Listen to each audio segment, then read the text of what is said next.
Nancy decided that taking LSD would be a really good idea purely through peer pressure. She wanted to impress her boyfriend Foz, who was older, cooler, or so she thought, and she just thought this was a great way to show him how grown up and exciting she was.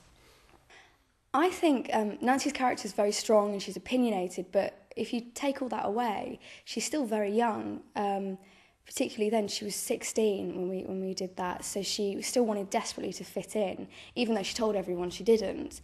And at that particular party that we were at, she was surrounded by all these people that were travelling, they were really into their music. They had the lifestyle that Nancy wanted, and she just desperately wanted to fit in at the end of the day. And that's what happened, and she took LSD and it went horribly wrong. I don't think that Nancy really knew what it was that she was taking. I think everyone else around her was doing it.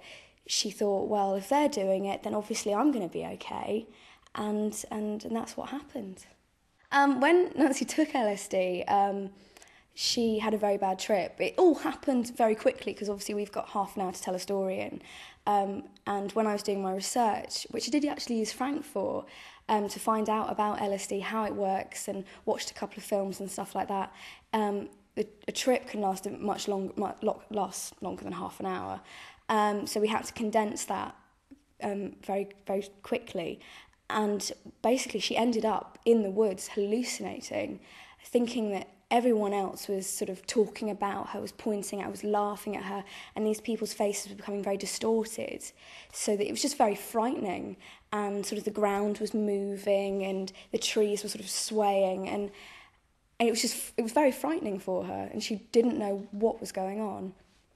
I really hope that Nancy doesn't take any more drugs. I think one of the most scary things for Nancy is she didn't really know what she was taking. With the LSD, she just followed the crowd, and it could have been even worse. You know, the after effects of taking drugs like that can last a lifetime. Get the facts on drugs, visit talktofrank.com or call 0800 77 66 00.